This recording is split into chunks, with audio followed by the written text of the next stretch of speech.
Bienvenidos a todos a este nuevo episodio del podcast titulado Películas a Fondo, donde en cada ocasión hacemos un análisis completo, descontracturado de alguna gran película, y en este caso toca Vértigo de 1958. Mi nombre es Juan, acá estoy con mi hermano Martín. ¿Cómo estás, Martín? Bien, muy bien. Con muchas ganas de analizar esta película, una de las películas más importantes de la historia del cine. Es una película que varias veces en encuestas y eso se consideró como la mejor de la historia, muchas veces. Además nos vamos a meter en la carrera de Hitchcock. Va a ser la película más antigua que hemos hecho en el podcast hasta ahora. Ahí te meto una pregunta. ¿Es verdad que en su estreno no fue muy bien valorada y después terminó siendo esta bomba, una de las mejores de la historia? Sí, dice que fue con recepción medio tibia, mix. Y así, tal como vos decís, Sí. La valoración tuvo una sobrevida y... Pasa con muchas películas, sí, ¿no? Y es extraño porque Hitchcock en esa época ya era como grosso, con trabajos muy valorados, pero... o sea, no es que no se le prestó atención, pero no sé por qué no habrá pegado tanto y después se la empezó a saborear. Quizás con revisionados, es una película que con revisionados se hace más fuerte, pero sí, el culto que llevó la película se fue haciendo con el tiempo, digamos. Bueno, vamos a Vértigo entonces, de 1958. Creo la más antigua que habíamos hecho el podcast, El Padrino, del 72. Así que nos vamos ahora a la década del 50. Vértigo se llama también originalmente, justo es una palabra, coincide en español y en inglés. El título fue un título elegido para esta película porque está basada en una novela, pero la novela se llama Dans les Morts, que sería De entre los muertos, así que se decidió cambiar el título. Focalizaron en este Vértigo. A mí me pasaba algo, me acuerdo que viste la película, lo del vértigo, ves entre cuando arranca, después nos vamos a meter un poco, ves ahí el vértigo y dices, bueno, viene por ahí, después parece que la película se olvida del vértigo y decía, ¿por qué se llama Vértigo? Después nada que ver, y bueno, después tiene si sabes, ¿es bastante fiel a la novela o es una adaptación bastante libre? ¿Qué? No leí la novela, pero no leí la novela, pero leí lo que se comenta. Es bastante, es bastante fiel, con algunas, la pequeña diferencia que fue importante, que se discutió mucho en la película, por ejemplo, cuando se va sabiendo las cosas, que la confirmación de que Judy era Madeleine, viste que más o menos en 3/4 de la película se revela. Sobre el libro, por lo que leí, recién es sobre el final se sabe eso, así algunas decisiones de esa estrategia, pero la historia es fiel, o algunas cosas, por ejemplo el personaje de Mitch, la amiga del protagonista, no está en el libro. Eso fue inventado para la película, pero por eso, viste que Mitch es particular porque no participa, se nota que no tiene mucha relación con el núcleo de la historia. Me costó en toda la película entender la participación de ese personaje, Sí, ¿A qué apuntaba, ¿viste? Claro, de hecho, es más, me estoy adelantando lo que iba a comentar después, pero tuvo 3 guionistas, la película, pero en secuencia. El primer guionista no le convenció a Hitchcock, después el segundo más o menos, el tercero terminó de hacerlo, y este tercero recién fue el que metió a Mitch, que fue una invención, para... pero, viste, si notás que vos me decías si más o menos la misma historia, y es la misma historia, pese que no está Mitch, porque, viste, Mitch no influye en el desenlace. Es más que, no sé, como una compañera para ir charlando con él, un poco el personaje para mostrar algo. Y, bueno, yendo a lo de ya que me adelanté con el título de la novela y que estamos hablando de la novela, vamos a arrancar por ahí. Entonces, esta novela se había hecho casi, la novela es del 50 y largo, muy poquito antes de la película. Porque la novela es de 2 escritores franceses, se llaman Pierre Boileau y Thomas Narcejac, que siempre trabajaron juntos, hicieron un montón, ahí estaban arrancando, y creo que más o menos la segunda novela que hace este dúo, que se llamaba Celle qui n'était plus, que sería La que ya no estaba, o algo así. A Hitchcock le encantó esa novela y dijo, quiero hacer una película con esto, con La que no estaba, digamos. Y por poco perdió ahí los derechos, se lo vendieron a un director francés bastante reconocido, ¿no? Al nivel de Hitchcock, que se llama Henry Georges Clouzot, que hizo la película francesa, Les Diaboliques, Las Diabólicas, y dicen que Hitchcock se quedó con la vena, que era una película para él. Él sentía Claro. que esa novela para él y quedó ahí esperando. Y bueno, habló con unos productores y estaba ahí que estos escritores franceses hagan otra novela para hacerla. Y los productores medio que recién había salido la novela y ya la compraron para que le haga Hitchcock. Hubo rumores de que los escritores le hicieron la novela para él. Claro.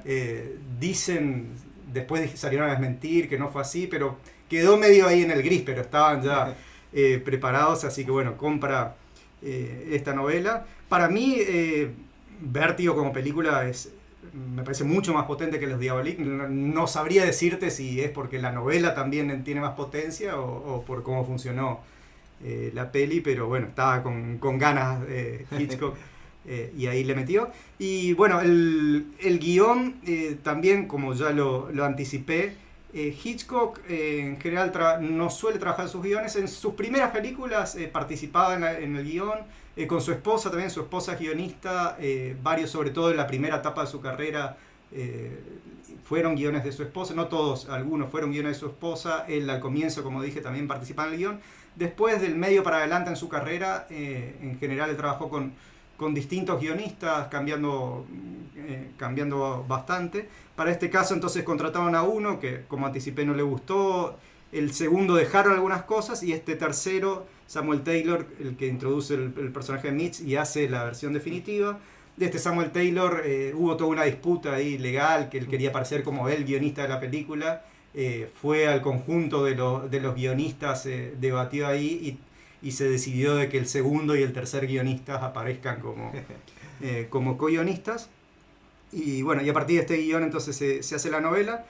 Vamos a hablar un poco de Hitchcock, que es una de las grandes figuras de la historia del cine. Creo que hasta el que no vio ninguna de sus películas o no le interesa mucho el cine, más o menos de algún lado u otro sabe quién es Hitchcock. El nombre lo tenés. Ubica quién es Hitchcock. Se le llamó el maestro del suspenso. Le decían, en general trabajó mucho en el thriller, el suspenso. Su carrera es larguísima porque arranca en 1926 y llega hasta... Él murió en el 80, pero hasta casi el final hizo película, hasta casi el 70 y pico. Tenemos una carrera casi 50 años, pero en general se mantuvo bastante fiel a su estilo. Siempre anduvo por el suspenso, el thriller. Muchas películas hizo, muy marcado, así que sí.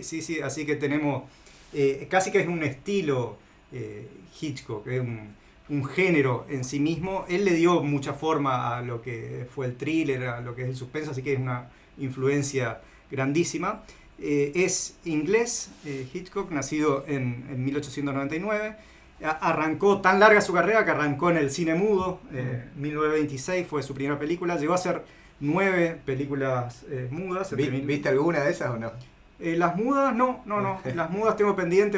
Creo que la más antigua que vi de él es una del 32, 33, pero ya era hablada. No vi las películas mudas de él. Así que es una deuda pendiente, me gustaría así ver. Hay una de las películas mudas, hay una que se destacó que se llama El Inquilino, es la que más cobró suceso, que se dice que es como que la que estableció lo que es un thriller, fue bastante fundacional. Y en 1929 él hace una película que se llama Blackmail, que vendría a significar chantaje, que fue la primera película hablada de Inglaterra. Estuvo a cargo de él. Toda la década del 30 trabaja en Inglaterra, hace 15 películas allá. Ya empieza ya es ahí ya un hombre muy reconocido. Sus películas ya empiezan a tener mucho interés, tanto no solo en Inglaterra, sino que llegan también a Estados Unidos. Por ahí para nombrar un par, Los 39 escalones, La dama desaparece, son algunas de ese periodo. Y en 1939, 1940 va a Hollywood, lo venían tentando bastante, él se negaba, al final aceptó, fue en 1940 y le gustó porque se quedó ahí para siempre. En 1955 de hecho hasta saca la ciudadanía estadounidense, así que desde 1940 se establece. Lo convencieron. Hollywood. Lo convencieron el productor Selznick, uno de los más importantes de ahí. Así que fue ya la primera película que hace en Hollywood en el 40, que es Rebecca, tiene mucho éxito, gana un Oscar. Y ahí empieza así. En Estados Unidos también muchos éxitos, para nombrar algunos nomás: La soga, Extraños en un tren, La ventana indiscreta. Así que esta película, cuando llega esta película de 1958, venía muy muy arriba ya Claro. Hitchcock, con muchos éxitos. Había arrancado incluso en 1955 una serie, no estrictamente serie televisiva, es una antología donde van siendo unitarios que se llamaba Alfred Hitchcock Presents, donde él era el productor y anfitrión, donde él hablaba antes que empiece el episodio. Era un episodio por ahí colaborando con otros directores, pero él presentaba y producía y arrancaba el programa comentando de qué se trataba de la historia, hablando. Era bastante personaje también, no Claro. solo atrás de las cámaras, también. Claro. ¿Pero cada episodio era independiente o es tipo...? Sí, cada episodio independiente, pero con el estilo Claro, de él. con algo en común. Y ese show sí duró 10 años y fue muy exitoso ahí. Así que cuando hizo esta película estaba en el medio ahí de Alfred Hitchcock Presenta. Así que llega a Vértigo con todo. muchos pergaminos. Por eso cuando más decía que yo también había leído eso, que no fue tan exitosa del comienzo, y raro porque era alguien Sí. que ya se lo tenía ahí muy, muy en estima. Así que podríamos decir que ese Vértigo es el pico, más allá que el pico es largo, porque estamos diciendo que desde el que arrancó ya tuvo bastante éxito. Y después de Vértigo termina siendo ya un poco más esporádico. En total hace 8 películas más, hasta el 76 que es la última. Las 3 que vienen después de Vértigo fueron también muy muy exitosas, que es North by Northwest, que acá le pusieron Intriga Internacional, Psycho, que es una de las más, Sí. Psicosis, una de las más conocidas de él, Los pájaros. Así que bueno, vamos un poco con los actores. Los actores que debo decir que no conocía ninguno, así que a ver qué me puedes No contar. había visto, pues no viste tanto por ahí Claro, de esa época no, Sí. muy poco, entonces no los tenía. Bueno, James Stewart es uno de los actores más importantes de esa O sea, época. llegó a esa película ya siendo muy muy conocido. Sí, o- sí, sí. James Stewart es muy, muy conocido y ese es el personaje que se le ve como, no sé, el actor carismático. Buen tipo. Vendría a ser como, no sé, un Tom Hanks, por Claro, ejemplo. de esa época. De esa época. Claro. Y sí, venía muy conocido. De hecho, por ejemplo, algunos papeles él hace algunas películas con Frank Capra, que es un director muy, muy interesante para que se quiere meter con esa época. En la década de los 30 hace muy buenas películas. Una de esas es en 1939, protagoniza James Stewart, que se llama Mr. Smith, va a Washington. Por ahí no viste esa película, pero seguramente viste Mr. Lisa va a Washington. Sí, obvio. Bueno, Mr. Lisa va a Washington es una parodia de eso. Claro. James Stewart es el que no tiene mucha experiencia en política, pero medio de casualidad termina ahí y después termina viendo la corrupción, se enfrenta a eso. Ahí James Stewart hace un papel extraordinario. 1940 ganó un Oscar en una película que se llama The Philadelphia Story. Y así que ahí ya venía muy muy arriba, pero tiene un párate porque ahí viene la Segunda Guerra Mundial. Él se va de piloto, fue el primer actor famoso que va ahí a combatir. Sería inimaginable eso hoy, ¿viste? Cuando lees que Justo estaba sí, pensando sí, eso. Imagínate a Leo DiCaprio, a Sí, Brad sí. Pitt yendo a la guerra. ahora que está, va y está unido Irán y Claro. va a DiCaprio ahí, bueno. Ahora lo que hacen es muchos discursos, pero ir a la guerra no a ninguno. Bueno, Stewart fue enseguida, Claro. se ofreció, y combatió todo. Es más, dice que él luchó porque él tenía miedo de que como él era un actor famoso, que lo tengan más atrás, y él reclamó para tener participación activa. Así que sí, no actuó, tuvo ese párate por la Guerra Mundial. Cuando termina la Guerra Mundial, ya el año siguiente actuó una de las películas más importantes de la historia, que se llama It's a Wonderful Life, traducida como Qué bello es vivir, Sí. que probablemente no la viste, pero seguramente también viste el capítulo de Los Simpsons donde Bart quema los regalos y después parece que todo el Sí. vecindario Los ayuda. los va a ayudar, pero Sí. no era así. También es una parodia y un chiste con eso. ¿Por qué estoy nombrando Los Simpsons? Además que siempre me gusta nombrar Los Simpsons para remarcar, por ejemplo, con James Stewart y Hitchcock, que son personajes que incluso si uno no vio sus películas, Claro. conoce más o menos lo que hicieron porque está muy, muy embebido en la cultura popular, tanto lo que hizo Claro. Hitchcock como lo que hizo James Stewart. Y James Stewart esta fue su cuarta colaboración con Hitchcock. Venían también trabajando juntos y todos en películas muy exitosas. Las 4 que trabajaron ellos juntos. Él protagonizó La Soga, todas estas después de su participación en la guerra, o sea, del 48 en adelante empezó a colaborar con Hitchcock en La Soga, en La Ventana Indiscreta.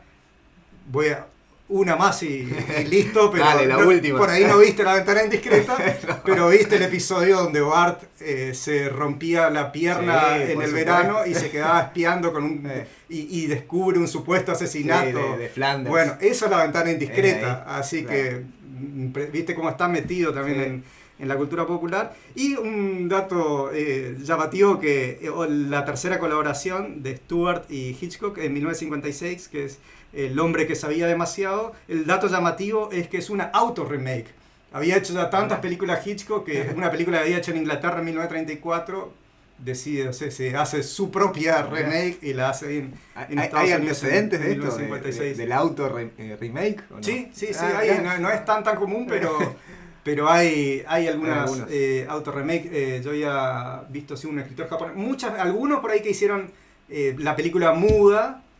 Uno de los casos Claro, más famosos, por sí. ejemplo, Los 10 Mandamientos, Sí. una película también importante en la historia del cine, Los 10 Mandamientos, con el tema de Moisés. El mismo director hizo por el 20 largos, hizo la versión muda y después más cerca del 50 hizo la versión hablada. Pero también versiones habladas sí ha pasado, sobre todo estos directores con carreras. Hay algunos, Claro. hay algunos casos, sí. Yo hay un newsletter de cine que sigo, que una vez me acuerdo de uno de los episodios, uno de los mails era específicamente sobre eso y contaba los casos. Es un newsletter que te informa y te trae un par de links, entonces siempre traen 1 o 2 links de películas por cada uno de sus mails, y traía 2 de un japonés que hizo, y para que veas la anterior y la... Claro. Pero Muy sí. bueno. Y la actriz que es Kim Novak, la que hace de Judy, que a la vez hace Sí. de Madeleine. ¿También era muy conocida o no? No tanto, no Ah. tanto. Estaba arrancando, arrancó 5 años antes, había empezado a trabajar, porque para el momento de la película 24, 25 años, Sí. bastante más joven que James Stewart. Y había arrancado 5 años antes, tuvo algunos, o sea, había hecho, no sé, 8, 9 películas, no tanto. Estaba empezando como para asomar de que era ahí una promesa, había tenido cierto éxito, estaba siendo reconocida, pero Vértigo fue como, ahí fue su Claro. gran estrellato. Explotó ahí. Sí, pero después de Vértigo no actuó mucho, parecía como que iba a ser la actriz del periodo, pero después no ha llegado a actuar tanto, no ha tenido tanto éxito, no sé si no estaba tan metida porque no tanto tiempo después, 1966, o sea 8 años después de Vértigo, anunció medio su retiro, quedó semi-retirada, actuando poco. En 1991, que era joven todavía, se retiró definitivamente del cine. Así que sí, era como una promesa con su Claro. estrellato ahí, pero después quedó. Y entró a Vértigo medio por la ventana, digamos, porque no iba a ser ella. Iba a actuar, ya estaba arreglado, iba a actuar una actriz que se llama Vera Miles, que ya venía actuando con Hitchcock, había actuado en una película con Hitchcock, actuaba bastante en Hitchcock Presenta, esta es la antología.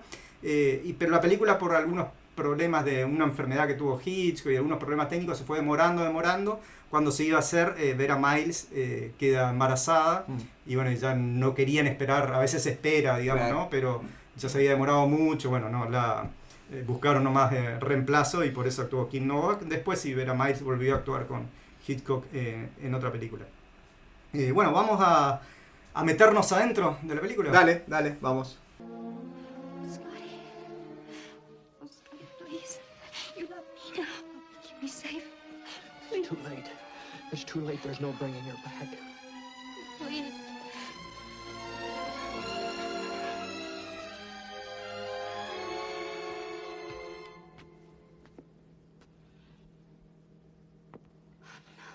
No. I heard voices. God have mercy.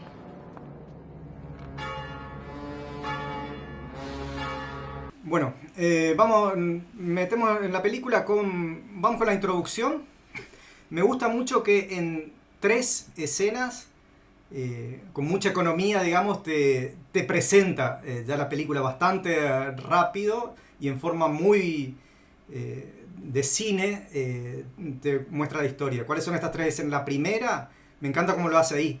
¿Viste esa que La arranca con esa persecución, sí. la muerte del compañero, Sí. te muestra lo del vértigo, como que te muestra ese trauma inicial, y me encanta que muy de cine no se pronuncia ninguna palabra, ni te explican. Claro. No es que dicen, uy, vamos a perseguir a estoy con mi compañero. O sea, nada, es 100% imágenes y en cortita también, pero ahí listo, ya te explica cuál es su otra película, por ahí se trataría de la mega explicación. Sí.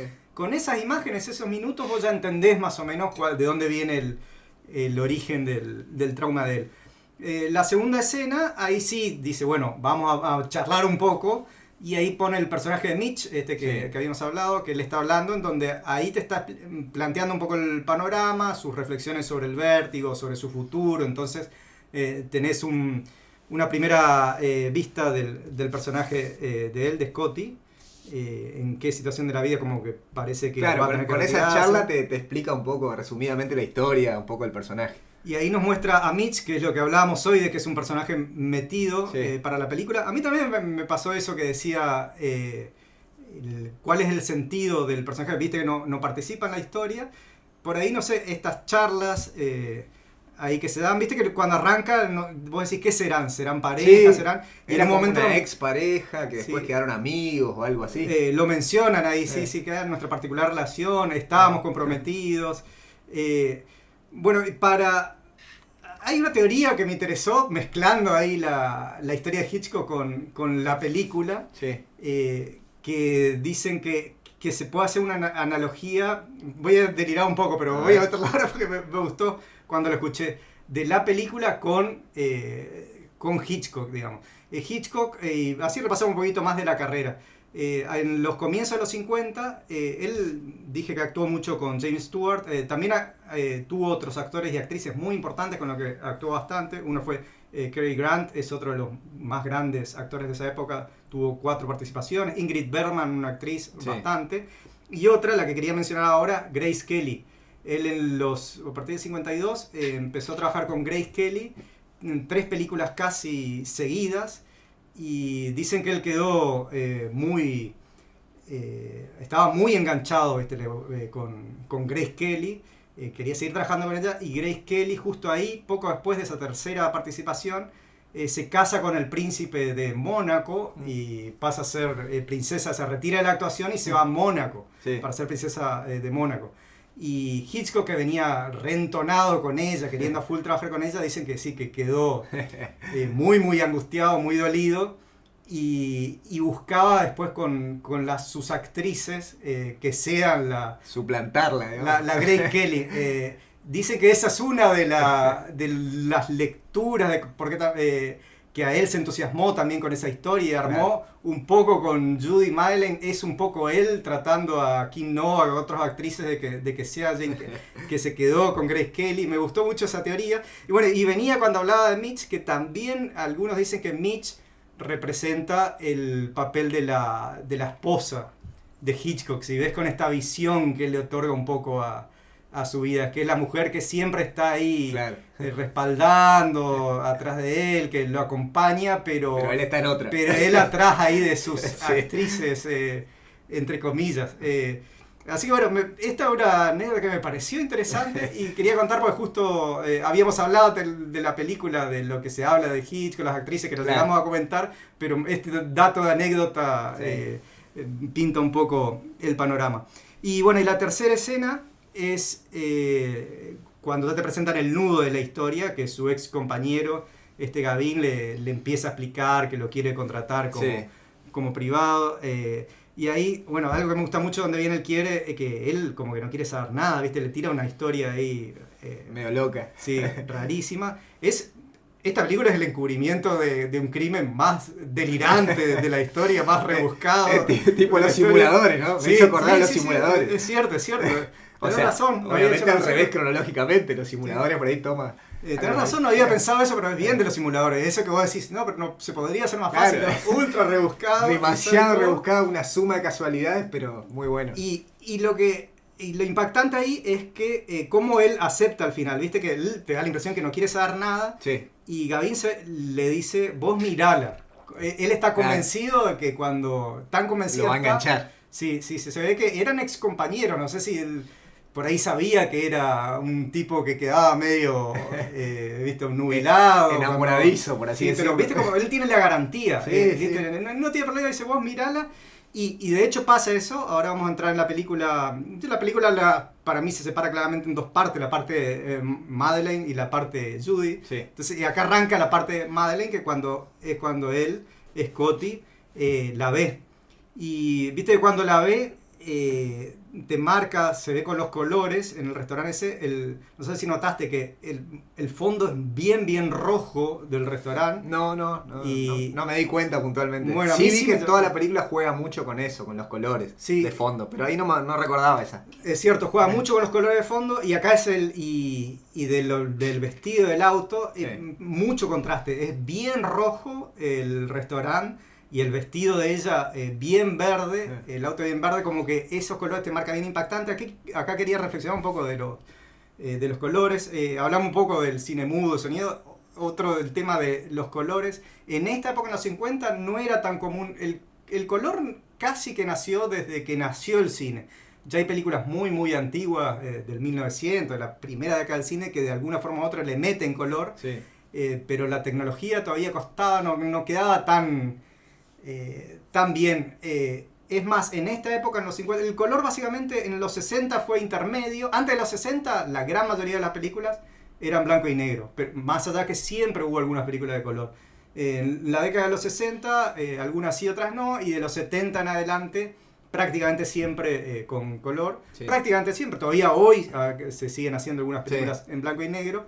Y para mí, más que gusto, eso yo creo que también es un poco de tecnología. Si vos ves una película de los 70 en adelante en color, se ve bastante bien, bastante natural. Para mí ya las películas de 50 para atrás en color... Medio forzada, parece. Sí, se nota que una película de los 50 para atrás en blanco y negro se ve mucho mejor para mí que en color. Sí. ¿Qué es lo que pasa en color? Capaz el que ve esta película vio otra, no sé, Lo que el viento se llevó, por ejemplo, una película del 38, 39, otra de las películas más famosa de la historia del cine, es en color también. No se ve tan natural, ¿viste? Como que le agregan después, se ve un poquito forzado. Entonces, por ahí cuando le hacen con color, le tratan de dar sentido. Yo creo que acá Hitchcock dice, bueno, el color no queda tan natural, queda un poco forzado, vamos al extremo. Vamos a utilizarlo. Bien forzado. Si no lo hubiera hecho en blanco y negro, si lo hacemos en color... y eso me parece que es algo interesante para analizar, porque en ese entonces hacerla con color es una decisión. Hoy ya que el color viene por default, entonces muchas veces, más allá que por ahí hay algunos directores que le dan importancia al color, como que ven, es default. Ahí era por dice, vamos a hacer por color, y ahí... Por algún motivo quizás. O ya que hacemos con color, quiero marcar, se trabaja más, quiero marcar el verde, que el vestido sea verde, que el auto sea verde.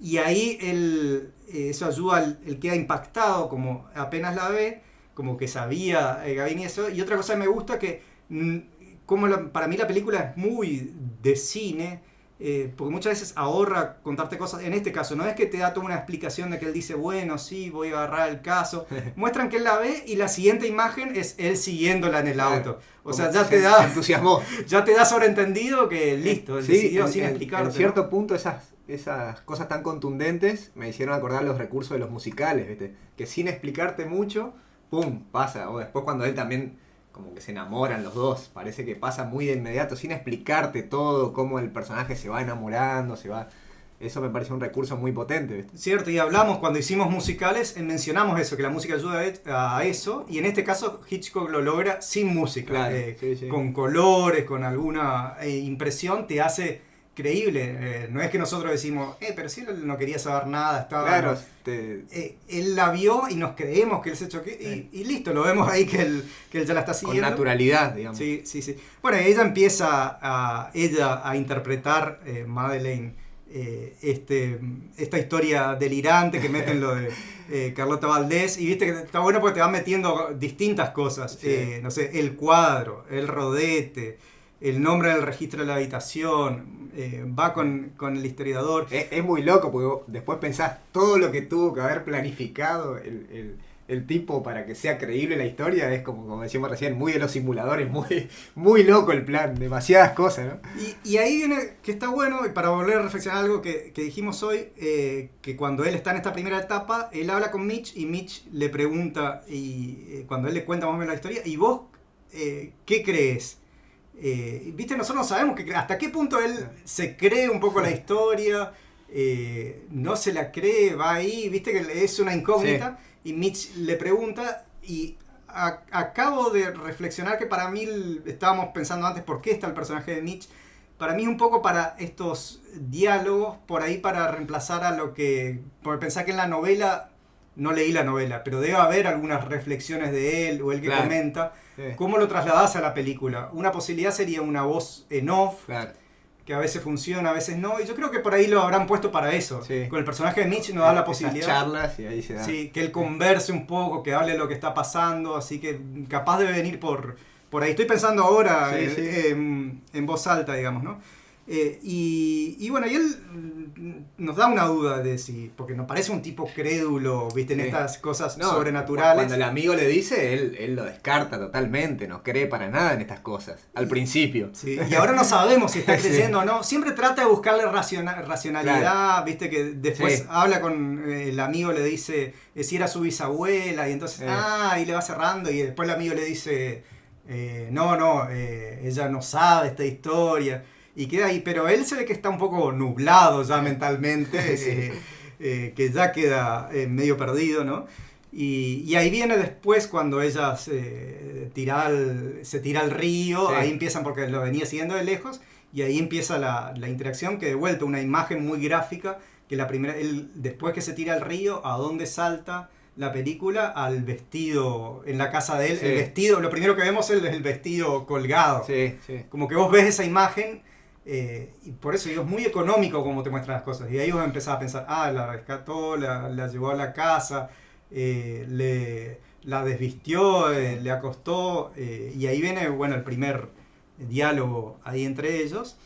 Y ahí ya empieza la relación de ellos en donde él, porque hasta ahora venía siguiéndola, cumpliendo el encargo, y de golpe le dice, vamos a pasear, la invita a pasear. O sea, ahí, ¿qué entendés vos? ¿Que él ya, que lo ve como parte de la investigación? ¿O ya metió el quiebre y se enganchó y dice, me olvido de la investigación, me gustó y quiero levantármela?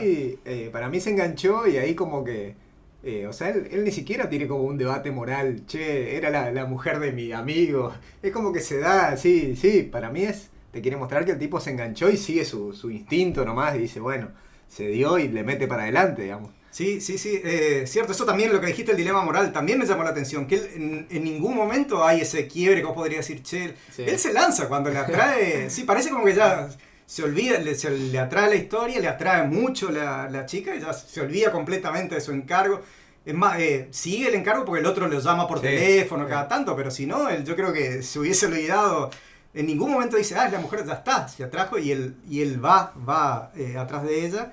Y ahí viene toda esta relación de Scotty con Madeleine, con el paseo en los árboles, donde empiezan a hacer esas charlas filosóficas, se empiezan a discutir sobre ese tema, el beso ahí como que cierra ahí, que también de vuelta lo dijimos, el beso lo da también sin dudar, sin Sí. nada, él ya está listo, se olvidó medio el encargo, me enganché. Y como después con todo. también, con la vuelta de tuerca al final, ella en todo ese procedimiento, ¿está actuando o también ya está enganchada con él? No sé cómo lo viste vos. Y ese sí te genera ese doble juego ahí en la película. Pensándolo después, da la impresión como que sí, ella hiperactúa, porque hace muy bien su papel, ¿no? Sí. Hace una mega actuación. Es como, Judy. claro, muy complejo todo lo que tenía que representar y lo hizo. Judy sabe, lo hace. Entonces te da a entender como que sí, va jugando el papel, pero evidentemente después queda claro como que en serio A su vez se enganchó. se engancha con él. Que evidentemente era Judy, era una chica que estaba mal, entiendo, en algún momento para aceptar hacer Sí. todo eso, no sé, mal económicamente, Sí. psicológicamente. No te va a entender si, no sé, supongo que, no sé si lo menciona explícitamente, si recibe un pago Sí, elevado. a lo último, cuando están ahí en el campanario, ella admite que le dio plata. Pero no parece ser la razón principal, es como toda una mezcla de cosas, ¿no? Claro, no parece ser una chica con una moral tan retorcida Sí. como para prestarse a eso, con lo Sí. que evidentemente estaba bajo un mal periodo, es lo que te da a entender, un mal periodo, que algo tuvo que estar para aceptar eso, que por ahí al ver a otro tipo que está interesado ahí en ella, Sí. tampoco no sé si ella andaba más o menos con Gavin o no, pero Claro, si yo- andaba, vos decís, bueno, Gavin es además de todo lo que hizo, que mató a la mujer, que le hace hacer esto, como el peor tipo de la historia. Sí. Y de golpe al lado de esa, Scotty con toda su falencia, parece el tipazo, digamos, ¿no? Son como personajes retorcidos, pero que te hace empatizar con ellos, ¿no? Porque en definitiva, bueno, me voy un poco al final, pero los dos, o sea, Scotty y Judy, hicieron muchas cosas moralmente muy, muy cuestionables, pero al final como que, no sé, ¿querés que tengan un buen final los dos o no? ¿Qué te Y pareció? nos dan el golpazo. Y Sí. te juega un poco con eso. Y con el tema de la moral, porque acá tenemos el personaje de Gavin, es claramente hiper el malo, malo, villano sí. y eso. Y esto te juegan un poco ahí. Por eso es particular el personaje de Judy, donde está haciendo cosas terribles, porque está participando del encubrimiento del asesinato, está Sí. haciendo todo ese engaño, pero viste que te da esa impresión como que ella en realidad, no sé, no es así, no, Sí. y fue arrastrada a eso. Y Scotty es ambivalente, ¿no? Parece el mal tipo, pero dijimos que no tiene este problema moral ahí. A Mitch parece que no le da mucha bola. En la última parte, adelantándonos un poco, él está agresivo cuando le hace... Sí. Es un personaje que también... Y ahí creo, se habló también mucho de esto, que Hitchcock juega bien con el rol, con el actor, con James Stewart. James Stewart, viste que te lo relacioné con Tom Hanks, que es Sí. como el tipazo, eso. Sí. Entonces...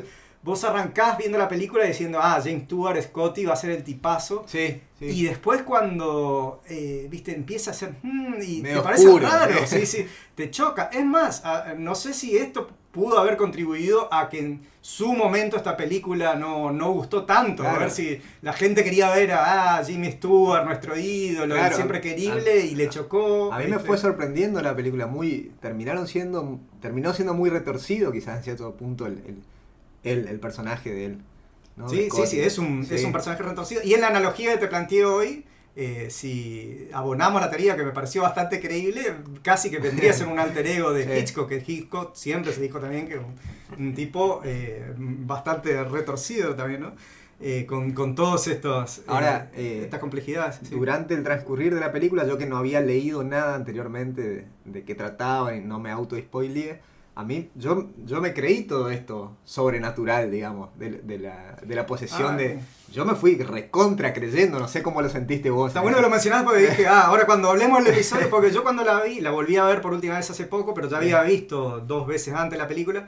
Entonces la vi ya sabiendo que era una farsa eso. Y trataba de acordarme, cuando la vi con primera vez, ¿qué pensaba? Y sabía que vos la ibas a ver por Sí. primera vez para este podcast, dije, bueno... No, yo me lo recontra creí. O para sea mí que fue era todo- cierto lo sobrenatural, Sí, de sí, que... totalmente. De entrada, desde que Gavin le está contando, No, o no. estabas como... O quedaste igual que James Stewart. Primero decías, Sí.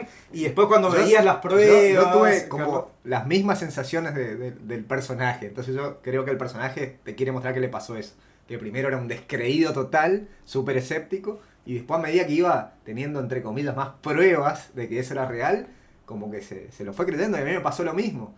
En un momento dije, mira, esta película va para algo sobrenatural, ¿viste? Del espíritu, de la posesión y qué sé yo. Entonces después para mí fue unas vueltas de tuerca impresionantes que me No, volvió entonces, loco. Mirá qué bien lo creíble que lo hace, porque Para mí sí, él logra total. ser, al tal punto llega a ser creíble que el personaje de James Stewart, de ser descrédulo, empieza a engancharse, que vos como espectador te pasó lo mismo. Sí, sí. De la Yo descredibilidad. creo es que viví las mismas sensaciones que iba viviendo el protagonista. Además está bueno porque te engaña el sentido de la película, porque vos decís, Total. voy a ver una película de Sí. fantasma, de posesiones, y después no, Exactamente. era el clásico thriller con que lo engañan. Y bueno, y ahí viene la escena culmina en donde se van al San Juan Bautista, la iglesia, que es una locación real, es realmente una iglesia ahí, San Juan Bautista. Todo lo que dicen ahí, lo que hablan que Es real. que basado en el templo español, es una localidad. Usa muchas localidades muy conocidas, lo mismo el parque, son lugares muy conocidos de San Francisco. Se menciona también esta película como ser la película de San Francisco. Claro. Si quiero ver una película sobre San Francisco, es Eso, Vértigo. eso está también muy asociado. disfruté mucho, los lugares, las vestimentas, los autos, están muy buenos, ¿viste? Al ser una película de esa época, es hermoso todo visualmente. Claro, y te muestra sobre, bueno, y los que no conozco San Francisco, los que conocen, dice que San Francisco está muy cambiado hoy y que el San Francisco hermoso y eso era de esa época, entonces por ahí también disfruta mucho esta Hasta película. de hecho pasado. en la película dicen eso de esa época. Dicen, no, ahora San Francisco está muy cambiado. En la charla entre Scott y Gavin dicen eso. San Francisco era más lindo antes. Así que imagínate. Sigue ahí, meto algo que nada que ver, me voy de Teba, pero una película de Woody Allen, Medianoche en París, que se basa sobre eso. Claro, ¿verdad? Que él quiere volver al pasado y en el pasado están diciendo, no, antes era más lindo. Es que sí. Bueno, siempre estamos así. Es la historia de la humanidad. Eso. Bueno, y ahí cuando están, que ella va a subir en el campanario, con una pregunta que vos decís si ella ya se enganchó o no, ¿viste? Le empieza a decir cosas medio raras. Tengo que hacer algo, me gustaría no hacerlo. Y te juega un poco con eso. No sabes si me gustaría no hacerlo. Ella está interpretando el personaje de decir quiero no hacerlo porque sabe que se va a tener que suicidar, entre comillas. O si le está hablando desde la realidad, como que ya se enganchó y no quiere hacerlo porque quiere seguir con él. Te queda ahí confuso. A mí te digo, toda esa parte final me voló la cabeza. O sea, quiero verla de vuelta porque hay tantas posibilidades de qué están haciendo los dos, ¿viste? En esas charlas. Como que él la lleva medio a la fuerza también. Yo en el medio decía, ¿qué va a hacer? ¿La va a tirar? Para mí hay muchas interpretaciones posibles. ¿Estás hablando del final o de la primera? Final. No, acá estoy hablando de la primera parte. La primera vez que van al campanario. Sí. Después vamos a charlar también de ese final, que sí, como decís, es muy, muy interesante. Y esta te estoy diciendo cuando van la primera, cuando ella es Madeleine, digamos, Madeleine, cuando ella va al campanario, ya le dice, no quiero hacer esto. Pero ahí, no, eso no me acordaba puntualmente. Y acá también, por eso es una película para ver varias veces, tiene muchas vueltas de tuerca, impresionante. Y capaz por eso también influye, la pregunta nos hicimos hoy, ¿por qué por ahí fue más exitosa y más prestigiosa a medida que pasó el tiempo? Quizás una película que gana con cada visionado, si bien ya la primera vez a vos ahora decís que te gustó mucho, a mí también la primera vez que la vi me encantó y después cuando la ves de vuelta te encanta, empezaba a pensar otra cosa, razonás, es una película para verla más de una vez porque ahora, sabiendo lo que pasó, podés ir entendiendo qué quiso hacer, por ejemplo, Madeleine, Judy en todo el transcurso de la historia, ¿viste? Y bueno, y ahí se cierra con el suicidio, entre comillas, de Madeleine, la etapa Madeleine. Tenemos ahí un breve intermedio, ¿viste? Que te mete ahí raro, un sueño surrealista. Sí. Y después también muy, muy curioso me pareció el juicio que hacen, muy gracioso. Visualmente, también cómo era el lugar. Y lo rápido, entre comillas, que se resuelve, la naturalidad. Porque uno conoce yo los juicios jurados los conozco de las películas, obviamente. Claro, la realidad como que se encierran en una sala. Sí, acá es como muy... Dicen, no, ni van a la sala, dicen. Y es raro porque encima del juicio ese como que enseguida le dicen es inocente, pero lo rebardean, como que le tiran culpa ahí, él está como... Muy linda esa escena, me gusta, sí. Y bueno, y ahí él queda como parece bien deprimido en el hospital, que hasta ahí va también Mitch a tratar de... Eso también, viste, el comportamiento de él por eso lo que decíamos, de que tiene el comportamiento con Mitch muy negativo. Ella siempre lo apoya, lo banca, y él parece que no reacciona. Después solo reacciona cuando la ve a Madeleine, él nublado ahí. Y viste encima para otra cosa del personaje de Mitch.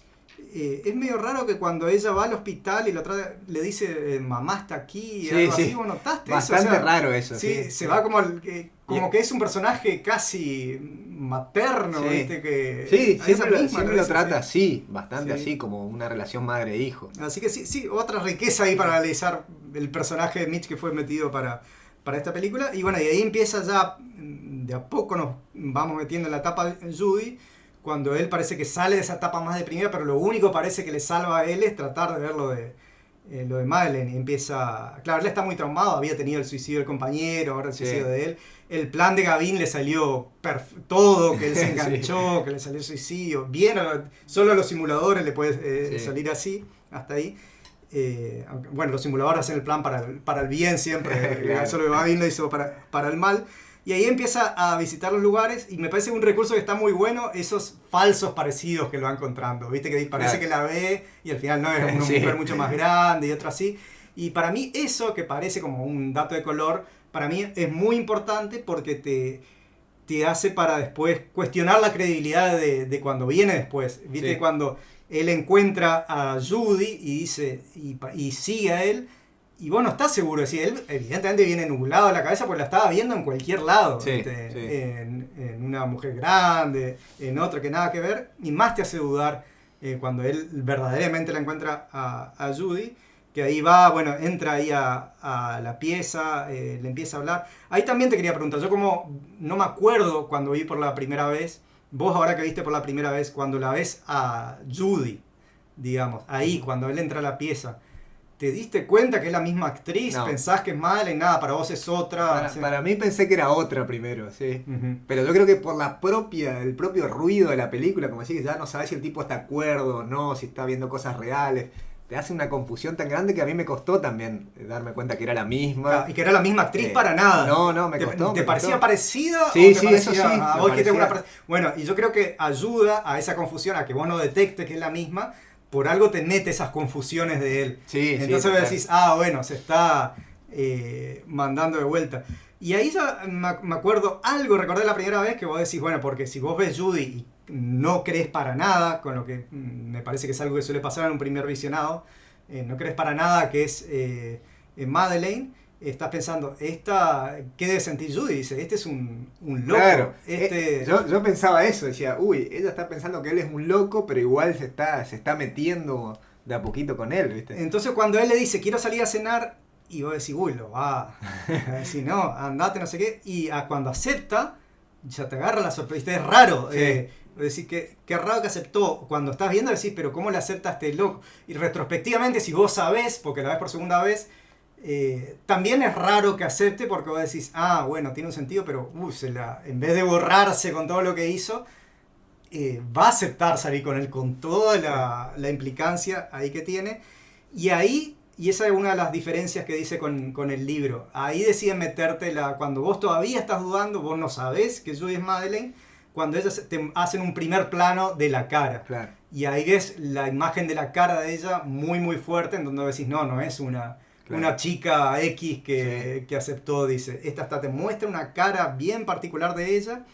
Y ahí creo que ella salta totalmente. Hitchcock decía, al contrario de la novela, que en medio de todo te confirma al final, ahí decide mostrarte, ¿viste? Te da una imagen del ropero, que está la ropa que ella usaba como Madeleine. Y ahí viene una escena clave que fue muy discutida entre los que hicieron la película, muy interesante la historia, que es la carta. Sí, muy buena. Ella escribe la carta y ahí en la carta te muestran... Explica todo. Explica absolutamente todo. Y bueno, que después el hecho de que ella rompa la carta te da una muestra de que el motivo por el que pusieron la escena de la carta es porque decidieron que querían explicar al espectador lo que pasó. Eso generó muchas dudas a Hitchcock. Hitchcock lo hizo, Hitchcock después no le gustó, estaba ahí dudando y quería eliminar. Un recurso distinto a todo el resto de la película, digamos, ¿no? Claro, primero lo hizo y después quería sacarlo de la edición. Dice, no está bueno que le expliquemos todo, quedó más ambiguo, él estaba dudando. Hitchcock, este cambio, él explicó que él quiso develar que Judy era Madeleine en ese momento, porque le pareció que estaba bueno que de ahí en adelante el espectador vea a Judy este complejo que tenía, claro. El dilema de ella. A él le parecía muy interesante que el espectador viva con Judy el dilema de qué hago, le explico, no le explico. Prefirió ese dilema al otro dilema de que como espectador digamos, bueno, ¿qué pasó? Que seguís dudando. Sí. Prefirió eso, o sea, Hitchcock tomó la decisión de vamos a decir. Pero después no estaba tan seguro de haberlo dicho porque, no sé, supongo que capaz dejarlo del ropero y eso, y la cara ya estaba. Sí. No estaba tan seguro de si decirlo. Es más, él después dijo, no, quiero sacar eso. Se había sacado en principio, uno de los productores dijo, no, la carta tiene que estar. Se armó ahí medio toda la pelea, el productor decidió que sí. Jamie Stewart también se metió. Jamie Stewart le dijo al productor, dejalo que Hitchcock haga lo que quiera, no es una película tan importante tampoco. No vale la pena la película. Pero, sí, es una película más. Hitchcock tenía un montón de películas. Bueno, no se hubiese imaginado Hitchcock que hasta cuántos años después estamos diciendo si la carta. 70 años más o menos. Sí, Jamie Stewart dice que discutir tanto, da lo mismo. Bueno. Y al final el productor le dice, no, la carta que esté. Así que bueno, y es difícil pensar, vos decís, quién tenía razón. Si hubiese, a la larga hay que decir, bueno, la película nos gusta mucho, tan importante que decís, bueno, equipo que gana no se toca. Está todo bien. Está todo bien. Ahora se te da un poco de... Puede ser que por ahí sin la carta, no sé, sería raro. Sí, yo creo que está bueno porque tiene tantas vueltas de tuerca, tantas cosas, que un poco de claridad y, como decís, para vivirlo bien claro de ahí hasta el final, fue un buen recurso, o por lo menos un recurso práctico, ¿viste? Después hay que ver qué tan... Bueno, eso sí me acuerdo cuando leí por primera vez, cuando la carta te explica, quedé choqueado. Claro. Te impactó. Sí, no sé vos te qué hace un sentiste ahí clic, cuando te hace un clic muy... Por eso te digo, es un recurso muy distinto a todo el resto de la película, que es mucho más misterioso y rebuscado. Es como, bueno, acá te contamos, esto es así. Sí. Ahí decidió hacer el quiebre con la realidad. Claro, sí. ¿Viste? No era una posesión. Al final fue todo esto era así. Sí. Entonces ya te pone todas las cartas sobre la mesa, es así, pero no terminó la película. Dice, bueno, siendo así, ¿cómo viene ahora? Y ahí viene también una etapa muy, muy fuerte, en donde Scotty le empieza a decir a Judy a comprar el vestido, el peinado. Y ahí también tenemos, pese a que está todo resuelto, seguimos con dudas. Por ejemplo, mi duda es de los dos lados. Del lado de él. Él cuando le dice el vestido, el peinado, él tiene una sospecha de que era Madeleine y quiere confirmar. O no, del mambo, dice, voy a aprovechar que hay una parecida y la voy a vestir igual para revivir un poco del terrible mambo que tiene. Para mí, o es algo racional que quiere confirmar si era. Para mí su comportamiento va más a la segunda hipótesis, que él la quería transformar en igualita, no sé bien por qué, pero me pareció eso. Claro, él ni sospecha que era Madeleine, pero dice, parece voy a aprovechar no. que tengo una parecida, o sea, terrible mambo. Y ahí es donde más te empieza la incomodidad con el personaje de Scotty, que empieza re pesado, ¿viste? Pone muy psycho. Y bueno, y también está bueno, por eso por ahí dijo Hitchcock, de que sepamos que vivamos con Judy, porque si todavía creemos que Judy es una X, es distinto como reaccionamos, por ahí dice, y este loquito que me quiere hacer vestir así, no sé. Nosotros ya sabemos lo de Judy, entonces ya sabemos que ella sabe por qué él le quiere vestir así, y más vivimos. Esto es lo que quería Hitchcock. Mambo moral también, ella muy grande. Eso quería Hitchcock, que nosotros sepamos para compartir con ella el dilema moral. Y ella, bueno, un poco se va a resistir. Está bueno ese juego, ella se va resistiendo. También no sabemos si eso que ella se resiste es para que él no se dé cuenta o es por, viste, ella tiene esa competencia interna de que ella genuinamente parece estar enganchada con él. Y tiene esa guerra que él quiere que se enamore de él y no de Madeleine. Y entonces compite ella contra Madeleine y rechaza un poco. Así que se va haciendo bien fuerte. Y bueno, y ahí viene la impactante, la transformación total que ella termina, sale y es Madeleine. Es exactamente igual. Y así todo, viste, por ahí tenés razón vos que lo decís, que él no sospechaba, él iba por lo segundo, porque no es que la ve igual y dice, era. Recién le ponen el detalle del collar cuando hay algo así. Ahí recién él parece como que él le hace el clic. Y ahí como que descubre. Termina de confirmar. O descubre. Sí. Tampoco te lo dicen explícitamente, ¿viste? Claro. No te dicen a él diciendo, sos Madeleine, sos esto. Dice, el collar, que de ahí saltan al auto. Cuando van al auto del campanario, es dura esa escena en donde él se pone agresivo. Ahí lo que vos decías, sí, que vos te comentabas hoy, que no sabés qué quiere hacer. Es una tensión fuertísima. Tremenda cuando van al campanario, él está ahí. ¿Qué va a hacer? ¿Qué va a hacer? Enojado, te sentís muy incómodo con la actitud de él, estás viviendo con él, con ella. Logra algo muy fuerte en la película, como te compenetras ahí. Y bueno, cuando suben finalmente el campanario, está tenso, fuerte, y de repente se empiezan a besar ahí, y ahí te da esto lo que vos dijiste hoy, que te da ese falso final feliz que vos crees. Parece que va a terminar así la película. Bueno, sí, nace el amor, pese a todo. Y ese final me volvió loco. O sea, a mí también, yo no podía creer cuando lo vi. Sí. ¿Sabes qué? Te digo la verdad, tuve que retroceder otra vez, y volví a verlo, pero digo, ¿por qué? ¿Por qué me hiciste esto? Es increíble. Y bueno, ahí se escuchan los... Yo me acuerdo, mirá, la primera vez que lo vi, cuando escuché los pasos, yo pensé que era Gavin el que subía. ¿Vos pensaste algo con los pasos o no? Todo me choqueó mucho eso. No sabía bien qué pensar. Yo no sé por qué pensé que era Gavin. Y capaz, yo me imaginé, lo venía siguiendo y todo, iba a ser algo terrible, y que el susto de ella porque pensaba que venía Gavin.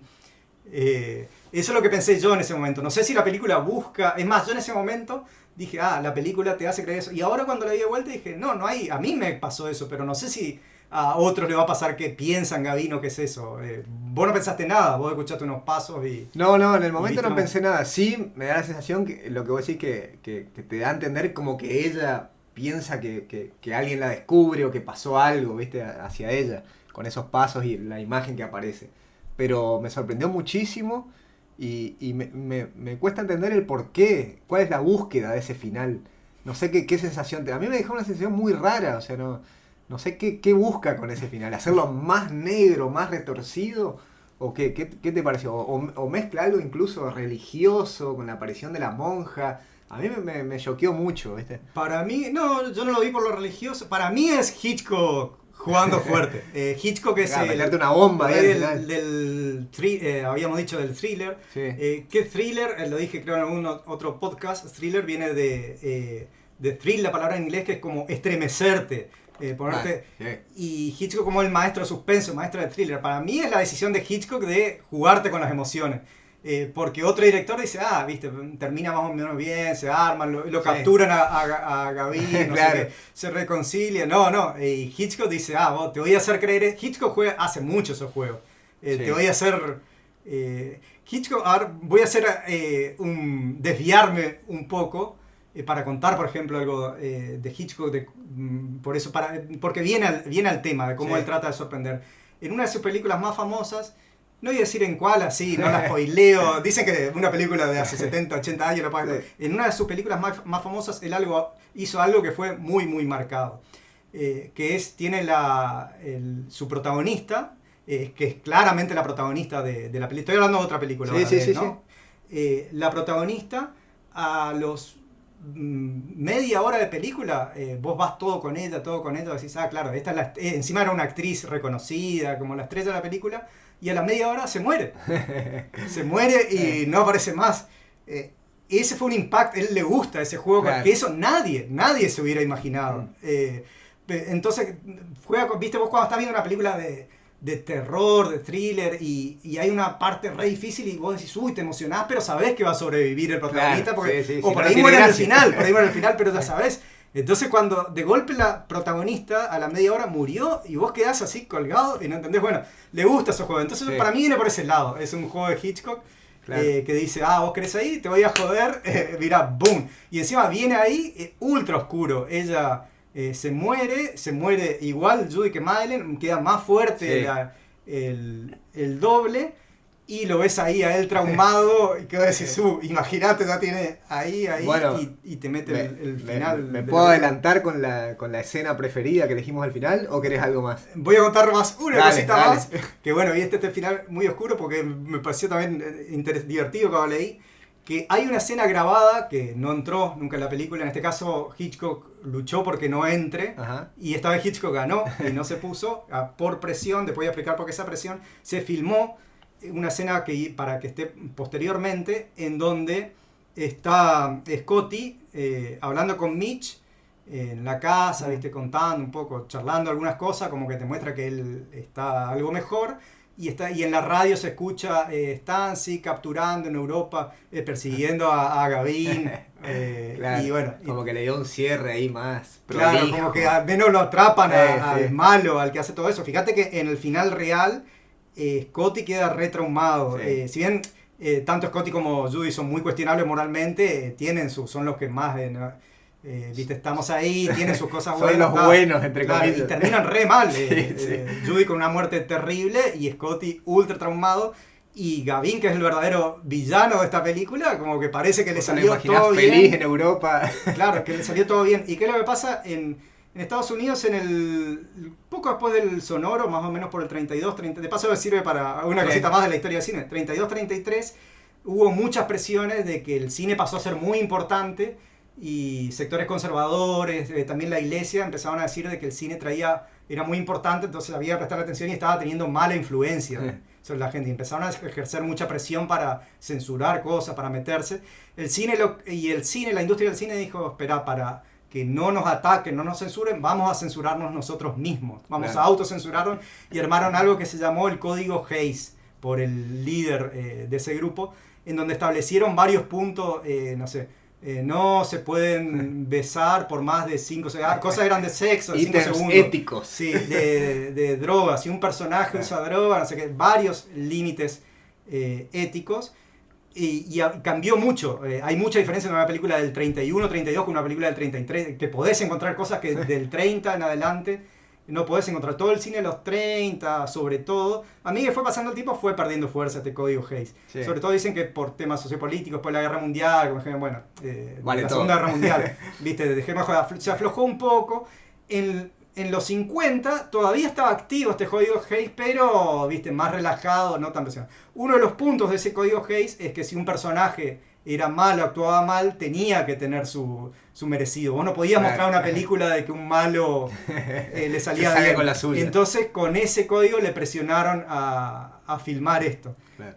Bueno, Hitchcock presionó para que no salga y como digo, como ya en los 50 no era tan... Si la película hubiese sido el 30 y pico, hubiese Sí o estado sí. sí o sí esa escena. Claro. Ahora él logró que no esté. Bueno, ahora sí, No, vamos con... por eso lo quería tirar ya porque era esta escena, porque para mí fue demasiado impactante. El final, ese cuando aparece la monja y ella se cae. Por eso, porque todavía estoy impactado claro, te hace una bomba emocional porque vos decís, bueno, más o menos está terminando un poco mejor esto, bueno, ellos terminan juntos y boom, se muere, él queda ahí al borde del precipicio también. Para mí fue una bomba total y todavía me quedo preguntando por qué, ¿viste? ¿Qué quiso? Pero sí, me queda con lo que decís, que simplemente nos quiso tirar una bomba, decir, bueno, terminar bien arriba, bien negro y bien jodido todo. Pero bueno, me encantó eso, así que esa es mi escena preferida. Sí, ahora quedé pensando una cosita más, por ahí también ese final es como diciendo, si terminaba bien, es como que no, esto no puede terminar bien. Claro, por eso te digo. Hacer todo este rebusque Sí. y no es realista y terminan, no enamorados, Por eso es como la que protagonista. Pega más un final. Para malo. mí toda la película te va creciendo, por lo menos a mí como espectador, la tensión, más tensión, llegás al punto límite, decís, bueno, ahora se están besando, ¡pum! Y te tira la bomba para que termines bien arriba, así que fue un recurso espectacular. Sí, a mí esta escena también me impactó, la primera vez que la vi, yo también me quedé así duro, no podía creer, y encima de golpe termina la película. Sí, termina ahí. Y quedás es muy durísimo, fuerte. así que también podría haber elegido esa. Me voy a quedar entonces con... A mí siempre me gustan mucho esas escenas que me marcan un quiebre. Cuando él está en la pieza con Judy ya, cuando él no sabemos que Judy es Madeleine todavía, Sí. y ella le acepta cuando él le invita a salir, y ese plano donde de golpe te muestran la cara de ella y vos ves que la cara es fuerte y vos decís, pará, ella, ahí empezás a sospechar ese Madeleine y te hace ese quiebre donde te empieza a contar, te marca también un shock muy grande que venís viendo una película y te la cambia. Sí. Y tanto la película anterior a eso como posterior son muy buenas y son muy distintas. Así que ese quiebre cuando vemos la cara de ella, el vestido, la polémica escena Sí. de la carta, esté o no la carta, para mí la voy a elegir como la escena de la película. Bueno, espectacular repaso de esta impresionante película. Así que espero que hayan disfrutado tanto como nosotros y nos escuchamos en el próximo episodio. Muchas gracias.